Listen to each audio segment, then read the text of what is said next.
La estrategia del día es traída para ti por bloomberglinea.com. Muy buenos días. Analicemos la estimación oportuna del PIB de México, también sobre quién se va a quedar con las riendas de Shein en Latinoamérica, y estrenamos sección a propósito de ello. Y además, una historia curiosa sobre Kellogg en Honduras. Pero primero no olviden hacer clic en el botón de seguir del podcast y además activar la campana para que así ustedes puedan recibir la alerta de un episodio nuevo cada mañana. ¿De qué estamos hablando? ¿Cuánto creció la economía de México en 2022? Un 3% a tasa anual. Estos son los datos que arrojó la estimación oportuna del Producto Interno Bruto trimestral que hace el INEGI. Este crecimiento está muy en línea con lo que esperaba el mercado y sobre todo el gobierno. Por allá de abril del año pasado, ustedes se acordarán, platicábamos sobre las primeras estimaciones que hacía la administración del presidente López Obrador sobre el PIB para 2022. En los precriterios de política económica lo veían en un rango de entre 1.4 y 3.4%, haciendo de ese techo de 3.4% el crecimiento puntual.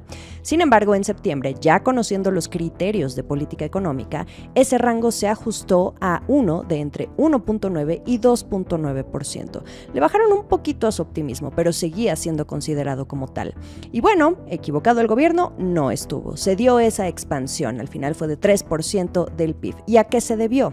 Al dinamismo de las exportaciones y el consumo interno, también los ingresos por turismo y el flujo de remesas por la recuperación del mercado laboral en Estados Unidos. De ahí que los pronósticos de cierre de año comenzaron a ajustarse al alza y a coincidir con ese rango estimado del gobierno de 1.9 y 2.9%.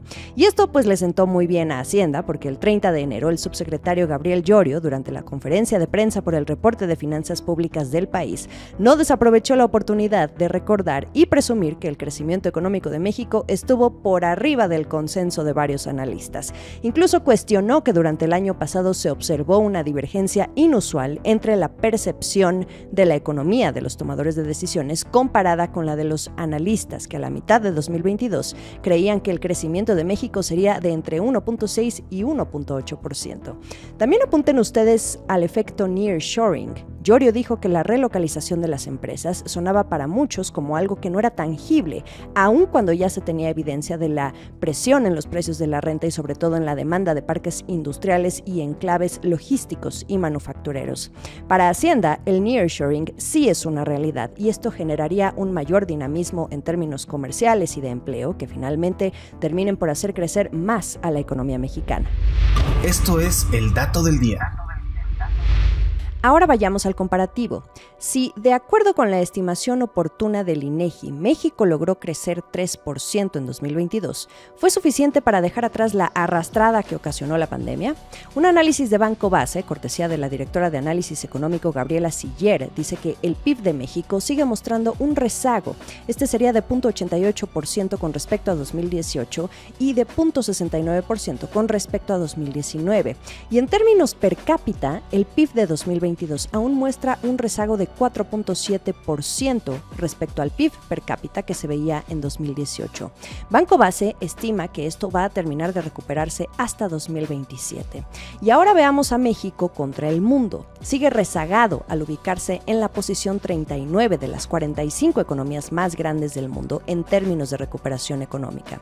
Y en otra nota de análisis, Alfredo Coutinho, director de Moody's Analytics, nos dice que la economía no desilusionó. Sin embargo, no hay que bajar la guardia porque indicadores económicos recientes muestran señales de fatiga que podrían llevar a México a una desaceleración significativa en 2023, como la debilidad del mercado interno y una menor demanda externa, ahora que se espera que la economía estadounidense comience a desacelerarse. Ahí tienen ustedes la foto completa. Relevos. Estrenamos sección para platicar específicamente cada que tengamos un reacomodo en el tablero corporativo. Hablemos de Marcelo Claure. Si no le suena el nombre, es un empresario e inversionista boliviano que tuvo sus orígenes en el sector de las telecomunicaciones. Después comenzó a cultivar una muy buena relación con Masayoshi Son, que es el CEO de SoftBank, este fondo que se ha encargado de repartir miles de millones de dólares a startups y unicornios en todo el mundo. Claure, por muchos años, supervisó toda esa ola de dinero que comenzó a inyectarse sumarse a este tipo de empresas en América Latina, incluso generando un atractivo e interés de otros fondos que nunca antes se habían aventurado a invertir en la región. En SoftBank era la mano derecha de Massa, vicepresidente, director de operaciones e incluso se puso al frente de WeWork cuando ocurrió toda la polémica del cambio de manos con Adam Neumann por el manejo del dinero y de la gestión de la propia empresa de coworking. En 2022, Claure le dijo adiós a SoftBank, incluso abrió su propio fondo de inversión. No ahondaremos en los motivos de por qué se salió de SoftBank, pero sí en la pregunta que ha estado en el aire desde entonces, además de conocer que iba a lanzar su fondo. ¿Cuál es su siguiente paso? El diario The Wall Street Journal reportó que sería Shein, nada más y nada menos que la cadena de fast fashion china, que vende ropa a precios muy accesibles y que en los últimos años ha disparado su crecimiento por el interés de las nuevas generaciones que compran por aplicación. Claure se haría a cargo de dirigir el negocio de Shein en América Latina y además ya tendría parte de su dinero invertido en esta startup que hoy es una de las más valiosas en todo el mundo. Y si ustedes se preguntan cuánto vale Shein, hoy vale $100,000 millones, mucho más que H&M y Zara juntas. El último sorbo. Y ya que andamos navegando por la región de América Latina, una marca de cereales está regresando a un país del que se había ido, o bueno, más bien estaba un poco estancada. Se trata de Kellogg y vuelve a Honduras tras 2 años de ausencia. El motivo era una disposición judicial que limitaba su distribución en este país.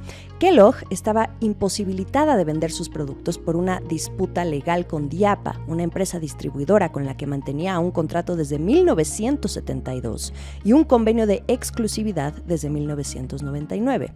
La relación cambió cuando Kellogg de Centroamérica decidió en 2014 tener más distribuidores y esto fue lo que dio inicio a un pleito que hizo que los cereales de la marca fueran almacenados en las aduanas de Honduras por un buen rato, un hecho inédito entre los 180 países donde se venden estos cereales de la marca Kellogg.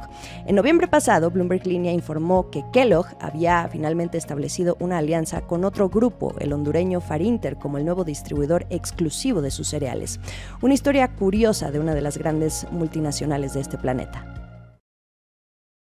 Iniciamos febrero con mucho análisis e información como todos los días e invitándolos a continuar leyendo el resto del día el flujo de lo más relevante en materia económica y financiera a través de bloomberglinea.com. Nos leemos en Twitter, @JimenaTolama y @LaEstrategiaMX. También estamos en Instagram y YouTube. Que sea un gran inicio de mes. Esta fue la Estrategia del Día, escrito y narrado por Jimena Tolama, producido por Arturo Luna y Daniel Hernández. Que tengas un día muy productivo.